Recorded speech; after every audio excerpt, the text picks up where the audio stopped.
All right, folks, welcome back. And this is segment number 3 of the Marketplace Reset Show and Jumpstart TV. This is also a combined case report and news special broadcast. What we're going to do on segment number 3 is we're going to take a look at what the proposed bill of a bilateral trade agreement between the United States and Taiwan. I recently had an article published in the VI Consortium speaking to the harnessing of that tremendous trade relationship that exists. Now, some would say, well, why is there a need for a bilateral trade agreement when Taiwan is the 9th largest trading partner to the United States? So just so you kind of get a sense, if I may use what used to be known as NAFTA, right? So in North America, you have Canada, you have the United States, and you have Mexico. So those 3 countries that make up North America, Canada, United States, and Mexico, created a multilateral trade agreement. It's more than one. It's not just 2 countries, but it's more than 2 countries coming together to agree to formalize trade between themselves. So the NAFTA agreement was a multilateral trade agreement. So you're also hearing around the world about other multilateral trade agreements that's taking place in terms of this global economy, global trade.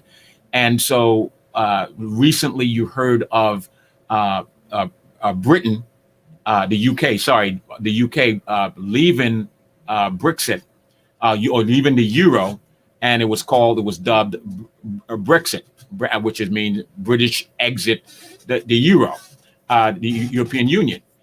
The European Union is made up of several European countries that create the European Union and the euro as a currency, right?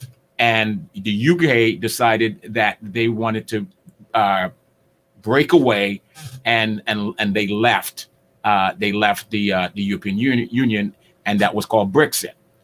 But what the UK is doing right now is they're now looking to be able to create trade agreements, bilateral trade agreements, one-on-one with individual countries, as opposed to being part of a multilateral trade agreement. They want to be able to negotiate one-on-one with the countries that they want to trade in. So I hope that I broke it down as simple as I can to kind of explain things to you, so how it would work. But just to kind of share with you a little bit about the article that I wrote and is now published. If you want to see the article, you can go to the VI Consortium on what I talked about: the U.S. states and U.S. territories harnessing the economic power of the US-Taiwan trade relations. Again, there is an existing US-Taiwan relations, but there isn't a formal, if you will, agreement in the form of a trade agreement. So what's happening right now, Congress, there's strong bipartisan support on both sides, the Democrats and the Republican, in support of a bilateral trade agreement between the United States and Taiwan. But here's a little bit of what I said, and so you'll be able to read the entire articles in its entirety. But what I said was, like all of the other states and U.S. territories in the United States, the U.S. Virgin Islands is subject to and a benefactor of the U.S. foreign economic bilateral and trade agreements with other countries, not just Taiwan, with all countries. In June of 2014, the U.S. Virgin Islands government was made aware of this geopolitical and economic bilateral trade relations and cooperation reality by the U.S. Department of State. And the State Department wrote that we encourage deepening of commercial and cultural exchanges with Taiwan. States and local governments are uniquely positioned to take advantage of the opportunities Taiwan offers. For decades, the Taiwan Relations Act and the 3 U.S.-China joint communiques have enabled our unofficial, again, that's the operative word, our unofficial relationship with Taiwan to flourish, while the United States also maintain an official relationship with Beijing, China. And now for those, so you understand, while they share historically and the tradition and the culture are Chinese, one is, Beijing, which is the communist China, and then you have the Republic of China. Okay, the Republic of China is Taiwan, and then you have the People's Republic of China, which is mainland China. And so people get them confused all the time, and I understand why. But clearly they're two different nations, two different groups of people, and so the Republic of China is Taiwan. Okay. And that's why it talks about the unofficial relationship between the United States and Taiwan. Subsequently, on August 5th, 2016, a joint correspondence by the U.S. Department of State and U.S. Department of Commerce issued a joint statement in affirmation on behalf of the Department of Commerce and State. We encourage you to consider helping all of us improve the United States trade, investment, and tourism relationship with Taiwan. We have received many inquiries about how state and local governments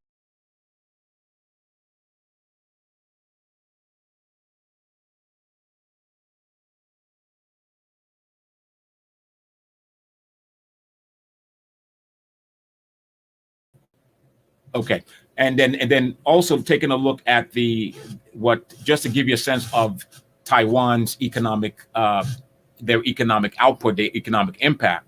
Taiwan is the U.S. ninth largest trading partner and seventh largest market for agriculture exports.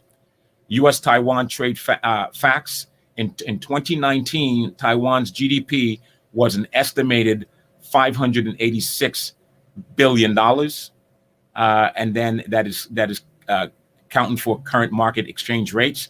And then you have real GDP was up by an estimated 2.7%, and the population was Taiwan's population was 24 million. U.S. goods and services trade with Taiwan total an estimated $103.9 billion in 2019. Exports were $42.3 billion. Imports were $61.6 billion.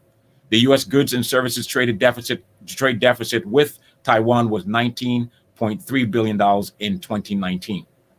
According to the U.S. Department of Commerce, U.S. exports of goods and services to Taiwan supported an estimated 208,000 jobs in 2015. The latest data is available, with 130,000 jobs supported by goods exports and 79,000 jobs supported by service exports as well. What I'd like to do is I'd like to now share with you dialogue between the association, this Asia Society, and what their position is as to why they feel that this bilateral trade agreement with the United States, between Taiwan and the United States, is important. And then we're also going to then feature the special hearing out of Congress and those who are in support in Congress of the US-Taiwan bilateral trade agreement as well. Just recently, 3 U.S. senators just recently traveled to the Indo-Pacific region, and one of their stops were in Taiwan to meet with the president of Taiwan in terms of obviously championing the U.S. Taiwan trade bilateral trade agreement as well. All right, so let me play for you the first piece from the Asia Society and their official position about why they support this bilateral trade agreement between the United States and Taiwan, and then we'll then segue into Congress and the hearing on the bilateral trade agreement as well.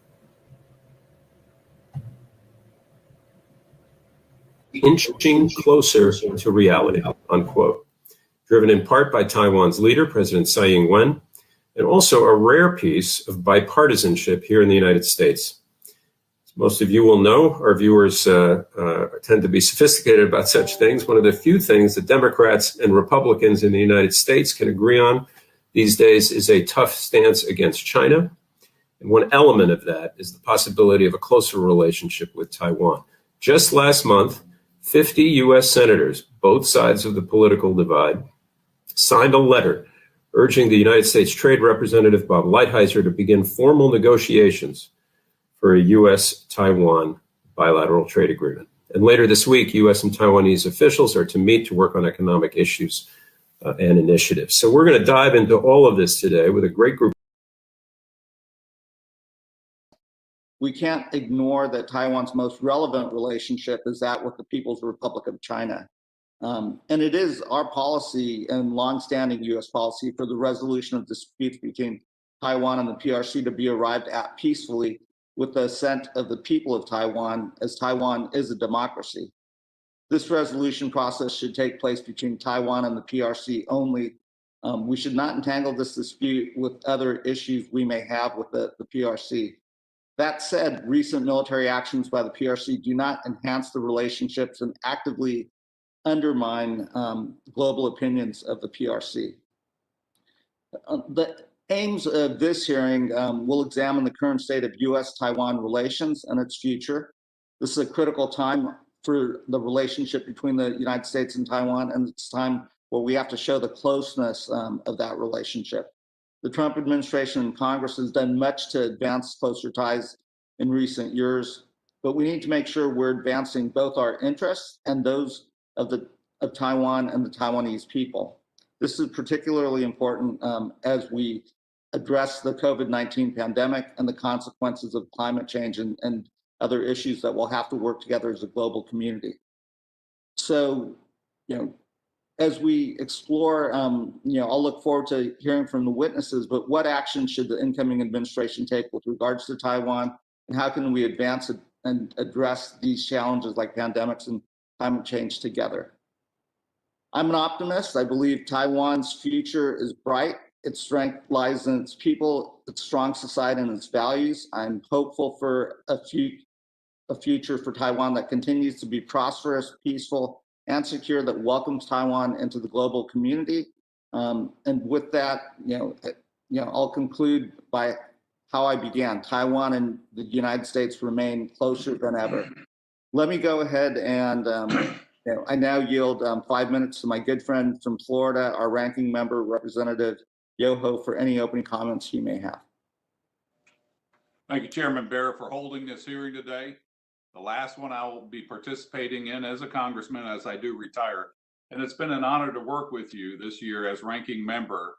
Your leadership has been great. As you talked about the COVID hearings that we've had, in fact, you had 2 of those, and they were very timely. And I know we had to push back against State Department, and we did. It was great. And I'm confident that the work of this subcommittee will continue to remain in good hands going into the next Congress. Over the past decade, changing circumstances in the Indo-Pacific have greatly influenced our warming relationships with Taiwan as a regional partner. Just as we've witnessed external threats from China as it pairs military intimidation with economic and diplomatic isolation, we have also seen Taiwan rise to the challenge by increasing its commitments to defense, providing the world with vital global health contributions during this pandemic, and making strides to deepen this economic cooperation with trade partners. In addition, they have very effective foreign development programs helping developing countries grow their economies. It's time for the U.S. to create a new strategy in regards to our relationship with Taiwan. We need experts with firsthand experience to deal with Taiwan's renewed importance. They are an island nation of 23+ million people, our 10th largest trading partner, a vibrant and functional democracy, and they deserve the respect, not just from us, but from all Western democracies that believe in liberties and freedom. This past year, I introduced the Taiwan Fellowship Act, along with Chairman Barrett, which establishes a 2-year fellowship exchange program for federal employees to live and work in Taiwan. At the end of their stay, fellows return to the federal government their service in the federal government, better positioned to advance U.S. values and interests in the Indo-Pacific region, with a special emphasis on strengthening our strategy partnership with Taiwan. This partnership legislation is essential to shoring up our long-term approach to Taiwan and the region at large. However, we must also act quickly and decisively to meet the immediate challenges before us. This includes addressing the looming threat of military invasion by the PLA, their forces across the Taiwan Strait, and the increasing likelihood of military conflict in the area. Neither of our countries want bloodshed. But because miscalculations, miscommunications invite conflict, we must embrace a new strategic clarity where we clearly articulate the U.S. position on Taiwan. And this should not be America alone. This should be all Western democracies standing up to stand up for Western, or any country that has a Western democracy. And enforce the red lines over the island in order to shore up shared capacity for deterrence. For these reasons, I introduced the Taiwan Invasion Prevention Act over the summer, which would authorize a president to defend Taiwan with U.S. armed forces in the event of an attack by the PLA. We're stressing that all negotiations need to be done peacefully. Additionally, this bill instructs agencies officials at the highest level to improve our defense coordination with Taiwan and invite our regional allies into shared cooperation and defensive exercise. We do not invite conflict again, but we must show that we are prepared for it. One neglected front we can improve is US-Taiwan ties outside of defense is through trade.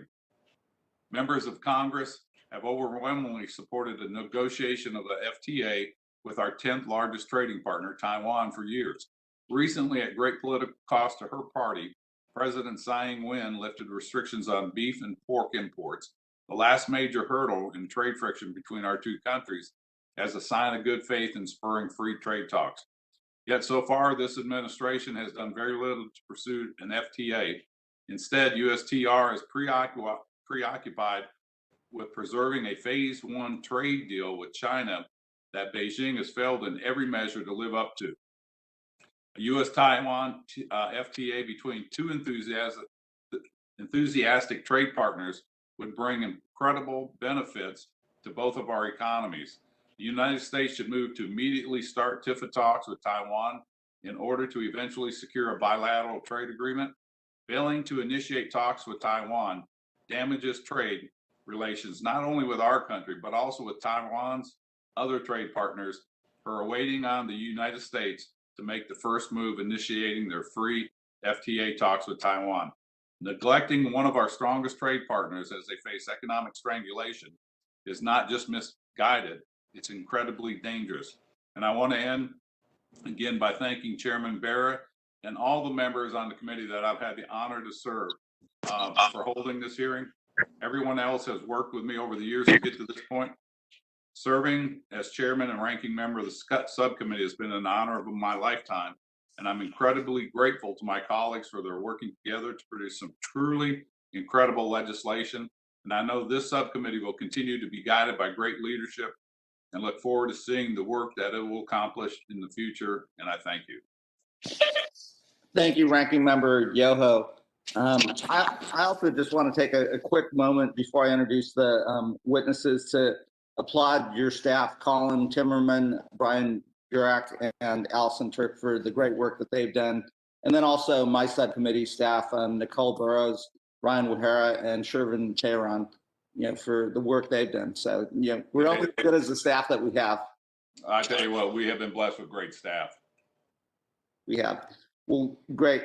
Let me now introduce our witnesses. Our witnesses for today's hearing are Ms. Bonnie Glazer, Dr. Shelley Rigger, and Ms. Shirley Kahn. I'd like to thank all our witnesses for being here today. Ms. Bonnie Glazer is a senior advisor for Asia and director of the China Power Project at the Center for Strategic and International Studies and a friend of this subcommittee. Dr. Shelley Rigger is the Brown Professor of Political Science at Davidson College. And finally, Ms. Shirley Kahn is a specialist in Asian Security Affairs and work at the Congressional Research Service from 1990 to 2015. I will now recognize each witness for 5 minutes, and without objection, your prepared written statements will be made part of the record. I will first call on Ms. Glazer for her testimony. Ms. Glazer. Chairman Bera, Ranking Member Yoho, and distinguished members of the subcommittee, thank you so much for the opportunity to testify before you today on the topic of US-Taiwan relations. Taiwan's security and prosperity are critically important to the United States.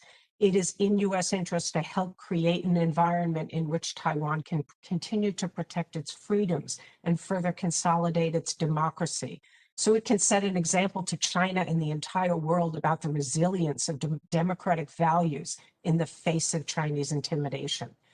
Taiwan's importance to U.S. economic prosperity and competitiveness is significant and growing.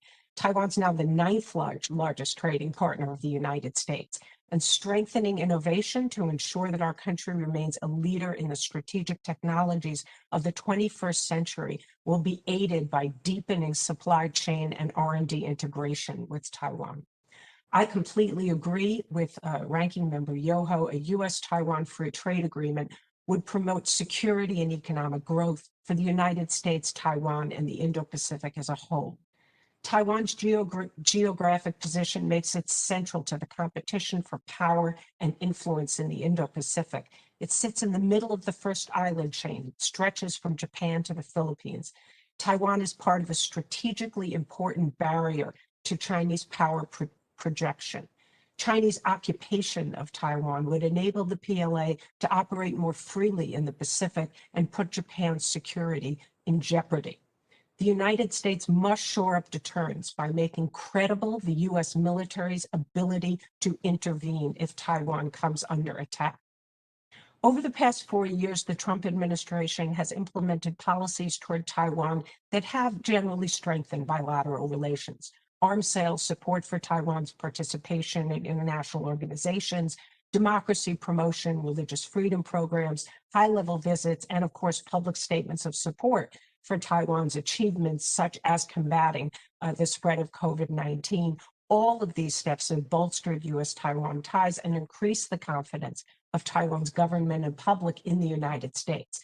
The Taiwan Travel Act, the Asia Reassurance Initiative Act, the Taipei Act demonstrated that Taiwan has steadfast support from the U.S. Congress. In some cases, however, Trump administration policies toward Taipei have imposed costs on Taiwan. Some actions appeared intended primarily to irritate Beijing. Decisions with potentially significant consequences for Taiwan's security were sometimes taken without consulting the Tsai Ing-wen administration. And since Taiwan is invariably the target of Chinese retaliatory actions, it's essential to coordinate closely with Taipei prior to any shift in U.S. approach to cross-strait issues. Symbolic actions are absolutely sometimes needed to provide reassurance to Taiwan's government and public, but the central focus of U.S. policy should be on substantive actions that meaningfully enhance Taiwan's security and prosperity. Making public aspects of U.S.-Taiwan cooperation in sensitive areas, I think, should be done only careful cost-benefit calculation. The incoming Biden administration will inherit a robust U.S.-Taiwan relationship with potential for further growth in the coming years. The U.S. and Taiwan share a similar vision of secure and prosperous Indo-Pacific that is buttressed by the rules-based international order.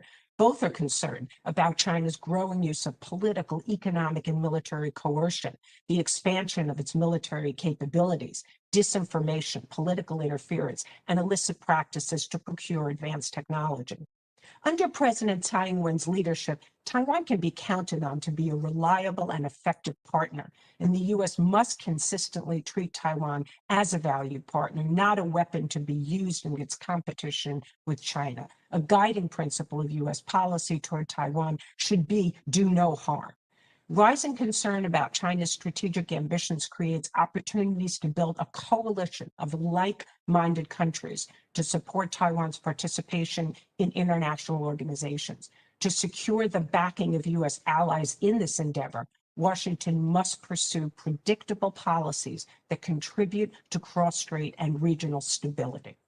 CSI has recently issued a report titled Toward a Stronger US-Taiwan Partnership. And the report is a product of a bipartisan task force, which I co-chaired. And it examines the state of US-Taiwan relations and provides actionable policy recommendations in the areas of defense and economics and diplomacy for the coming 4 years and beyond. Some of those key recommendations are included in my written testimony, which I hope you will take a look at. And thank you for the opportunity to appear before you today for this very important hearing. Thank you, Ms. Glazer. Now let me go ahead and call on Dr. Rigger for her testimony. Thank you very much to the chairman and to the ranking member and to the members of the committee, and also to my good friend Bonnie Glazer for saying most of the things that needed to be said. One thing that Bonnie didn't say is that as no less an authority than Taiwan's President Tsai Ing-wen herself has pointed out, US-Taiwan relations are, and quoting President Tsai, at their best in decades. It's popular to attribute that progress to the US, but the truth is, without a willing partner in Taiwan, improvements in US-Taiwan relations would be much more limited. My written testimony provides a detailed explanation of how Taiwan's position has evolved over the past dozen years.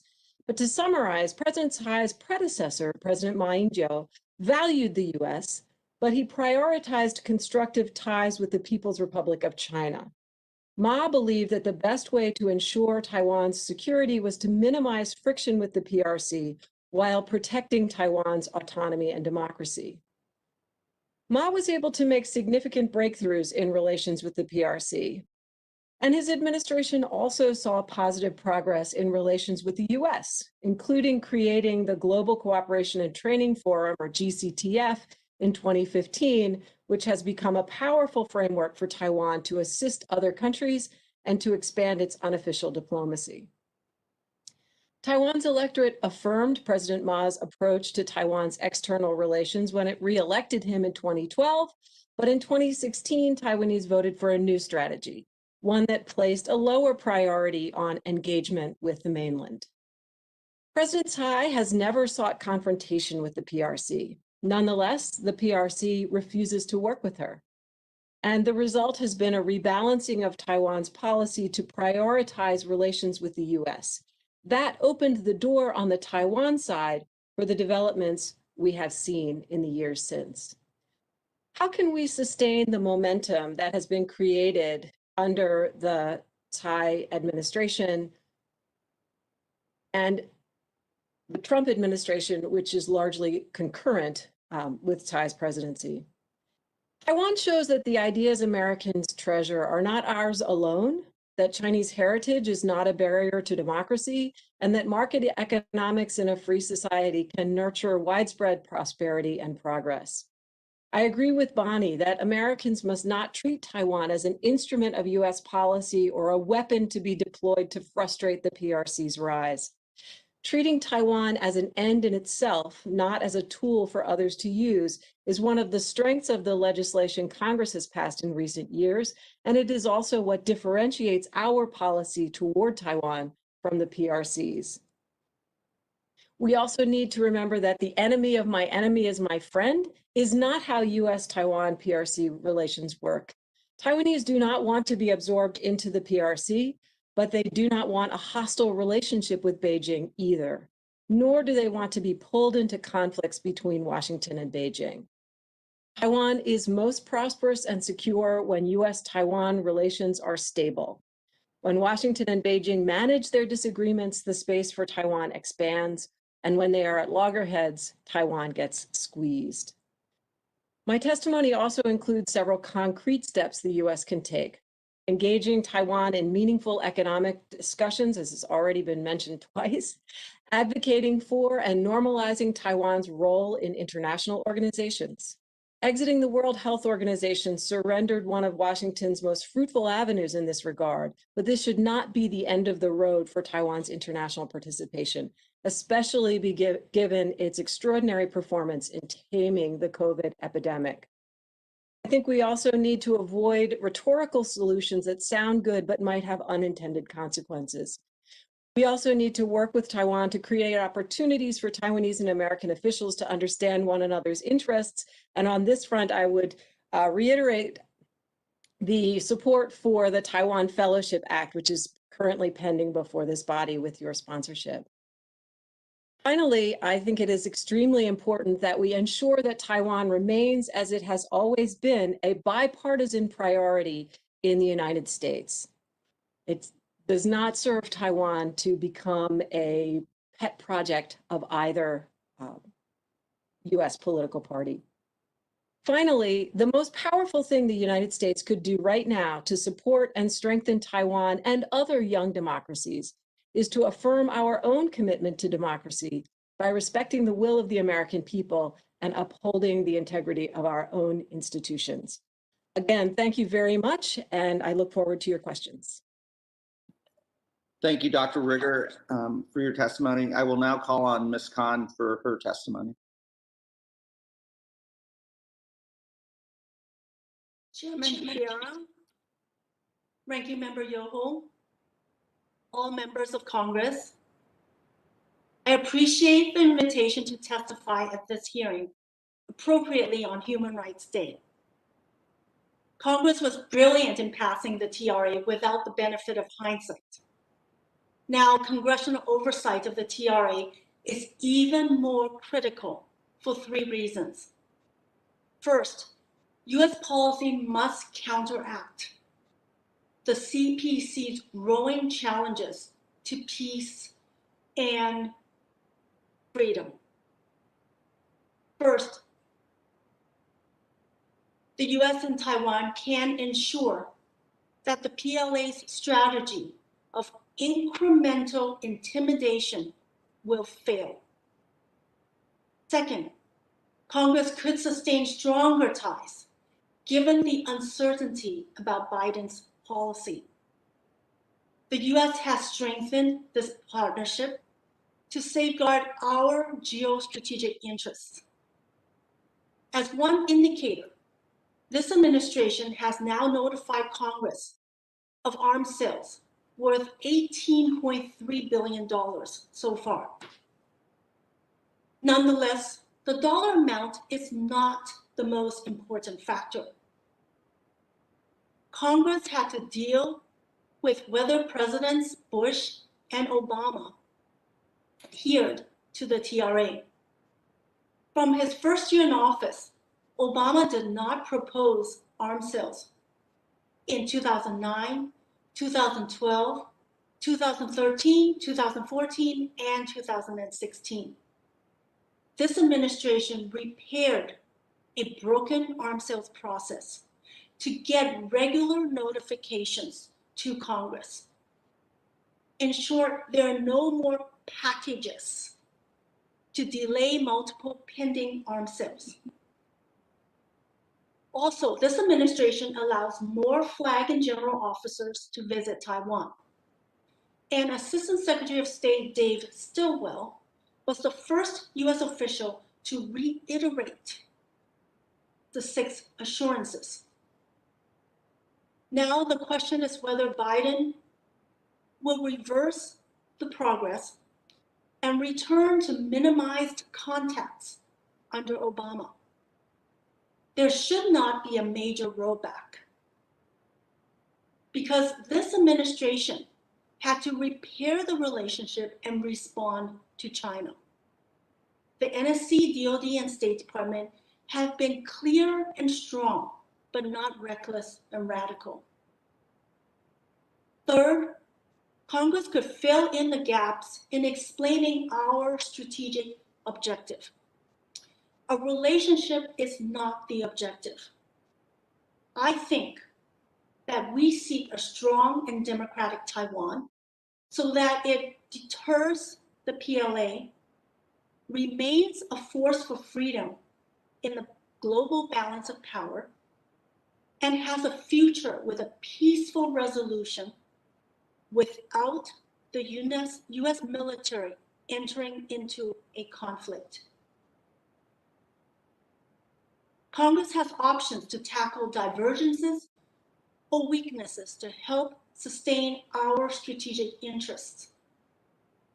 Also, I emphasize that the TRA embodies mutual obligations, not US-only ones. 1, Congress could call for a reset of our military engagement to reduce the divergence over Taiwan's overall defense concept for a credible, cost-effective deterrent. Taiwan's top military leaders ought to fund and implement the ODC for asymmetric advantage and engage with US military leaders, including flag and general officers. 2, we have trade-related gaps, although Taiwan is our 9th largest trading partner. Congress could urge the USTR to resume right away the TIFA talks, which have been suspended since 2016. Congress could call for a bilateral trade agreement before Biden sets his overall policy on trade. Our partnership with Taiwan is unique, so let's apply that logic to a BTA before others. I'm now optimistic about a BTA because of a key development. For so many years, we've worked on this dispute, but now President Tsai recently announced that Taiwan will remove trade barriers to our beef and pork. Taiwan is doing the right thing for reciprocity and reliability as a partner. So in closing, Congress could preserve the progress and fill in the gaps in our partnership. Thank you. Thank you, Ms. Khan, for your testimony. I will now recognize members for 5 minutes each, and pursuant to House rules, all time yielded is for the purposes of questioning our witnesses. Because of the virtual format of this hearing, I will recognize members by committee seniority, alternating between Democrats and Republicans. If you miss your turn, please let our staff know and we will circle back to you. If you seek recognition, you must unmute your microphone and address the chair verbally. I will start by recognizing myself for 5 minutes. The ranking member mentioned strategic ambiguity in his opening statement, and each of the witnesses alluded to it. The United States has long held this position of strategic ambiguity towards China, meaning not committing one way or another to how the United States would respond to PRC aggression against Taiwan. My sense is the rationale is that without this clarity, the PRC military planners would be unsure in their planning and may be reluctant to conduct certain actions against Taiwan for fear of provoking a US response. Some concerns with this policy, and some including many of us in Congress, would argue that we should change our position on this as we see a more assertive China. Dr. Rigger, I sense that you're opposed to the to strategic clarity. Ms. Glazer, in your testimony, you alluded to that the U.S. may want to reevaluate it. Maybe we'll start with Ms. Glazer.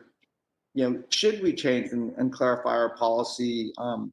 What are the benefits? What are the risks? And how does Taiwan feel about this? And what might the PRC do in response to more strategic clarity? I'll start with Ms. Glazer, then we'll go to Dr. Rigger, then we'll go to Ms. Khan. So thank you, Congressman Vera, for the question. I have published on this topic a short article in Foreign Affairs, which was actually in response to the article that was written initially by CFR President Richard Haas, who advocated strategic clarity. I'm not in support of this policy because I think that it will have negative consequences for Taiwan's security. Rather than strengthen deterrence, if we make a rhetorical statement that we will, under all conditions, all circumstances, come to Taiwan's defense, but yet we are constrained in our ability to do so, we actually might provoke a response from the PRC to take advantage of what they might see as a window of opportunity. while the United States is challenged by the anti-access area denial capabilities that China has been developing, and while Taiwan is still continuing to bolster its ability to defend itself. I believe that China is its most pressing objective it has achieved. That is to prevent de jure independence being declared by Taiwan. Certainly under Tsai Ing-wen's administration, that is not going to happen. Xi Jinping has said, of course, reunification is a goal. Every Chinese leader has said that. I don't believe that it's a pressing priority. So what we need to do is, rather than change our rhetorical stance, we need to shore up our ability to defend Taiwan and make that credible. Once we do that, if China's attack on Taiwan seems like it is more urgent, and if it appears imminent, then yes, there's a range of things that we can do to signal China, not only publicly, but also privately, that there would be very severe consequences if, in fact, they were to use force against Taiwan. So if we think about strategic clarity and strategic ambiguity as the two extreme ends of a spectrum, there are many things we can do in between. And if the threat appears urgent, we can move towards that direction of clarity. But I think changing our rhetoric without actually bolstering our capabilities is potentially risky. Great. Thank you for that. Dr. Rigger, do you want to add? Yes, I agree with much, if not all, of what Bonnie just said, but I want to add one other dimension. Again, looking from the Taiwanese perspective, one of the great challenges for Taiwan and for Taiwan's leaders, including President Tsai, is persuading her own population that Taiwan faces a significant military threat and that they need to devote resources, including their own time and lives, to the island's own defense. There's plenty of survey research to suggest that a lot of Taiwanese folks believe the U.S. will take care of them, and that one of the reasons people offer why they don't need to join the military, or they don't need to encourage young people to join the military, is that that Taiwan has a military commitment from the U.S. Recent Taiwanese leaders, especially President Tsai, have made great efforts to refute that position and to encourage Taiwanese to recognize the essential role that they will play in their own defense in the event of a military crisis. Offering Taiwan an unconditional guarantee of U.S. lives and treasure will undermine that work and will make it even more difficult to overcome the resistance to a self-funded and self-insured military capable of defending Taiwan at least long enough for the U.S. to intervene. So that's another reason why I think this kind of policy change would be ill-advised. Great. Thanks, Dr. Rigger. And I notice I'm out of time. Ms. Khan, if you want to take 30 seconds to quickly add your thoughts. Yes, okay, very quickly. I also call for consistency, but for a different reason. As a champion of Congress, I believe in Congress maintaining its prerogatives. The TRA has no absolute guarantee on defense. The reason is because of legislative intent of the TRA. The legislative intent was to subject any future decision on an active war to actions by the Congress, not only the president. So the Congress needs to maintain its prerogatives so that we can be as clear or flexible as we need for our U.S. interests. Thank you. Great. Thank you, Ms. Khan. Let me now recognize the ranking member, Mr. Yoho, for 5 minutes of questioning. Chairman Barra, again, we have got three great witnesses here, and they've done an excellent job. Ms. Glazer, I agree with you that all engagement with Taiwan should be okay with Taiwan before we move. I think that's a very smart thing. Dr. Rigger, you were talking about how we can strengthen our relationship with Taiwan without going back to old doctrine or challenging the strategic ambiguity. And I want to say something before I ask you guys to answer. And Ms. Khan, Shirley, I thought you and I were pretty much in alignment with everything we talked about. I don't want to look at the now so much as how did we get to this point?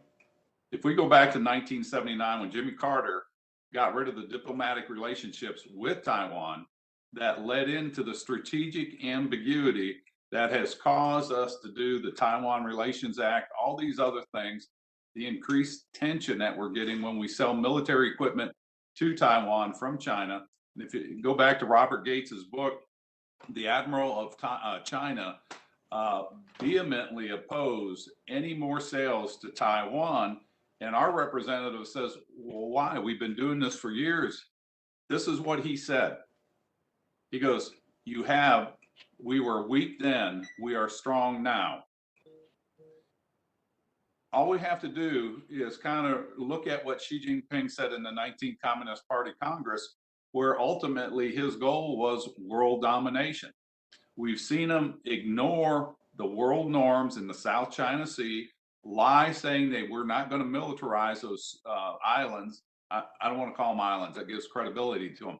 Those land masses that they dredged up and destroyed coral reefs, they militarized them. And then you saw the disregard for the British Sino agreement on peaceful handing off of Hong Kong. After 22 and a half years, Xi Jinping says, that's null and void. It does not matter.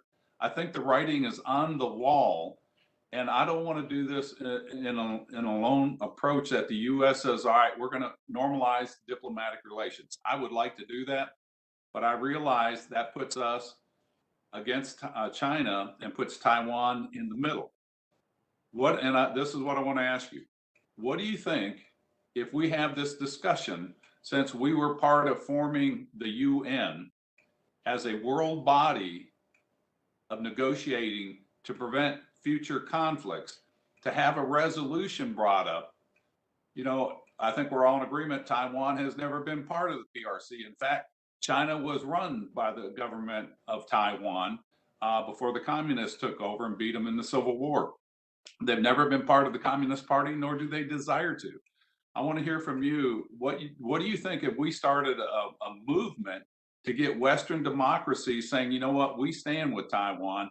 China needs to have peaceful negotiations. Ms. Glazer, you want to start with that? And I realize it's a bold move. Right, I'll be brief so that others can chime in, but I actually completely agree with you that the way to bolster Taiwan's security is through multilateral mechanisms and cooperation with our allies and like-minded countries. One of the things I've suggested is that the G7 include a statement that Taiwan be returned to observer status in the World Health Assembly. So the D10, the group of democracies, is another potential grouping coalition. All right, folks, that is it for me today. That is our segment number 3. Our special broadcast, rebroadcast on the proposed bilateral trade agreement, formal bilateral trade agreement between the United States and Taiwan, making its way through Congress. There is, I smile because you wonder if there's ever bipartisanship in Congress, and they seldom agree on a lot of things. But here is an example of where there's strong bilateral support for an initiative. While there's some other strong, infrastructure, there's also a huge science, technology, innovation investment in U.S. research and development into U.S. companies. I mean, there are lots of things happening right now. And so when we look at the role we play as a territory in the region and some of the opportunities for us to be able to help facilitate investments, the EDA is participating in the Select USA Investment Summit as we speak this week from the 7th to 11th to be able to make the case for foreign direct investment into the territory. And so this helps you understand the whole Indo-Pacific relation issue and those Asian countries that are important to the United States, and the role that U.S. states and U.S. territories have to play in helping to facilitate that. All right, folks. So thank you so much for tuning in to this special broadcast of the Marketplace show Reset and Jumpstart TV with Case Report and News. I'm Anthony Weeks, and I look forward to next week, being back here next week. And, hope you have a safe and productive week. Until then, we'll talk soon.